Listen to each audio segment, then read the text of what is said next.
Սիրելի հայրենակիցներ, դեռևս անցյալ տարի կառավարության բյուջեի նախագծի քննարկման ժամանակ ես բարձրաձայնեցի M3 սպիտակ վանաձոր ճանապարհի գծանշման երթևեկության նշաններով կահավորման մասով հազարավոր վարորդների դժգոհությունները։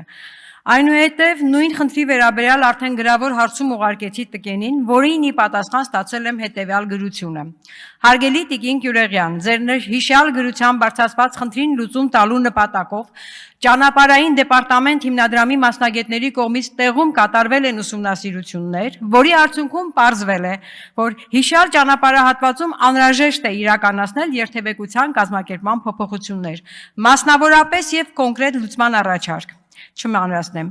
Փաստորեն նախարարությունը ընդունել է, որ խնդրող առարկա ճանապարհահատվածի երթևեկության նշաններով կահավորման մասով արկա է սխալ գծանշում, խոստացել է իրականացնել երթևեկության կազմակերպման փոփոխություններ։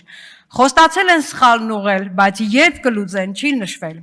Վարորդները ինչպես մինչև սխալ ընդունելը, այնպես էլ սխալն ընդունելուց հետո շարունակում են տուգանվել, շարունակում են մնալ տուգանքի մատերիալ։ Դիմում եմ տկեն նախարարին, պարոն Խուդացյան, վարորդական հանրույթը պահանջում է նշել այդ սխալն ուղղելու հստակ ժամկետները եւ ոստիկանության համապատասխան բաժնի հետ քննարկել ու դիտարկել նման սխալի համար նշանակված տուգանքների որոշումների վերանայման հնարավորությունները։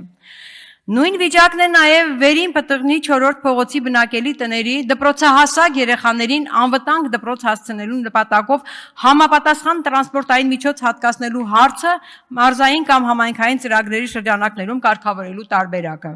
Այդ հարցով ԿԳՄՍ-ն եւ ՏԿՆ-ը միասին արդեն 2 տարի է իրականացնում են նշված տարբերակի ֆինանսական գնահատականի ճշտում։ 2 տարի աշխատում են 2 նախարարությունով եւ չեն կարողանում ստանալ այդ ծրագրի ֆինանսական գնահատականը, բայց լավ աշխատանքի համար միլիոններով պարգևներ են ստանում։ Սա է այս կառավարության գործելավոճը։ Խոստանալ եւ չկատարել, ինչպես մնացած բոլոր խոստումները։ Խոստանալ ու գոռալ, թե Արցախը Հայաստան է ու վերջ, հետո Արցախը հանձնել Թուրքին։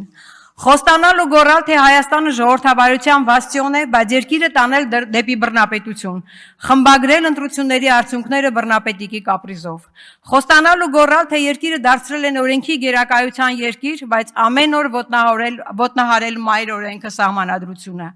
Խոստանալ ու գոռալ, թե Հայաստանի Հանրապետությունը ճանաչում է հայաստանյաց առաքելական Սուրբ եկեղեցու,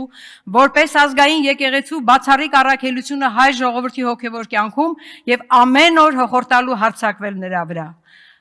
Եկել է ժամանակը, եկել է հանրությանը ձեր տված խոստումների չկատարման բացատրությունների ժամանակը եւ այդ պատասխանը դրա դուք ստանալու եք։